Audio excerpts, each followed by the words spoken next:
ভোটের বাকি মাত্র আর একদিন। 3 বছর আগে ভোটার হয়েছি, কিন্তু আইডি কার্ডটা এখনো পেলাম না। তাই এই সুযোগটাকে কাজে লাগিয়ে চলে আসছে আইডি কার্ড নিতে। আর পাশে ছিল আমার প্রিয় কলেজ, যেখানে আমি দুইটা বছর পড়াশোনা করি। হ্যালো এভরিওয়ান, আসসালামু আলাইকুম। কেমন আছেন সবাই? আশা করছি সবাই ভালো আছেন।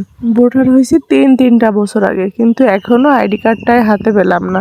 তো ভাইকে নিয়ে চলে আসছে আইডি কার্ড নেওয়ার জন্য। যেহেতু এটা প্রথম ভোট, আর আগে যেহেতু নেওয়া হয়নি, বয়স হয়েছিল না, তাই দিই নাই।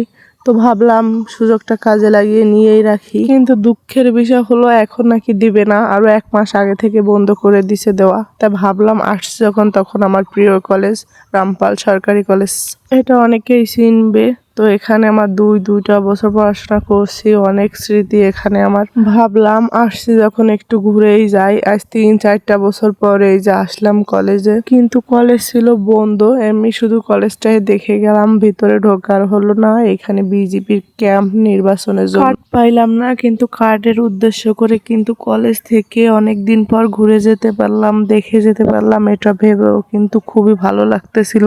কিন্তু কথা হলো, আমি যখন ক্লাস 8-এ পড়ি, এক কথায় বাড়ি থেকে জোর করে কাগজপত্র নিয়ে আমার এগুলো করছিল।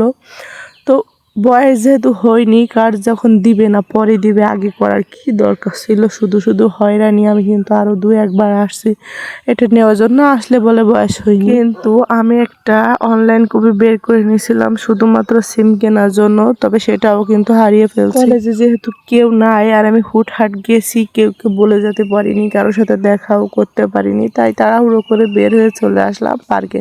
এটা ছিল আমাদের রামপালের ছোটখাটো একটা পার্ক, যেটা শিশু পার্ক নামেই পরিচিত। আমি যখন কলেজে পড়তাম তখন এটা কেবলমাত্র কাজ শুরু করছিল, তেমন কিছু করা হয়েছিল না। এখন দেখি অনেক পরিবর্তন, অনেক কিছু করা হয়ে গেছে। আর পার্কের ভিতর বাচ্চাদের জন্য একটা স্কুলও হয়েছে, আর ছোটদের জন্য খেলার অনেক ধরনের ব্যবস্থাও আছে।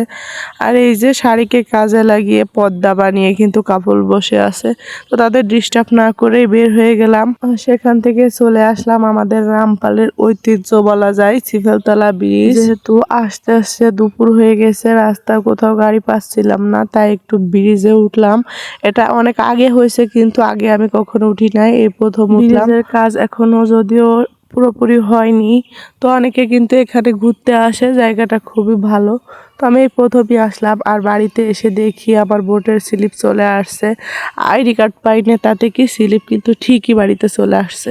আমাদের সাথে কিন্তু সবসময় এরকমই হয়। আমি যখন এখানে পড়তাম, এই যে গেট টেট কিছুই ছিল না, কলেজটা কেমন ছিল। আর 2-3টা বছরে কলেজটা যে কত উন্নত হয়েছে।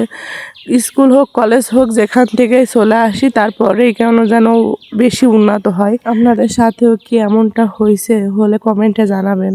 আর আমার ভিডিওটা যদি ফেসবুক থেকে দেখে থাকেন তাহলে সবাই ফলো দিয়ে দিবেন, আর যদি ইউটিউব থেকে দেখে থাকেন তাহলে এটা সাবস্ক্রাইব করে দেবেন। যাই হোক, ভিডিওটা আজকে এই পর্যন্ত। দেখা হবে নেক্সট কোনো ভিডিওতে। সবাই ভালো থাকবেন, সুস্থ থাকবেন। আল্লাহ হাফেজ।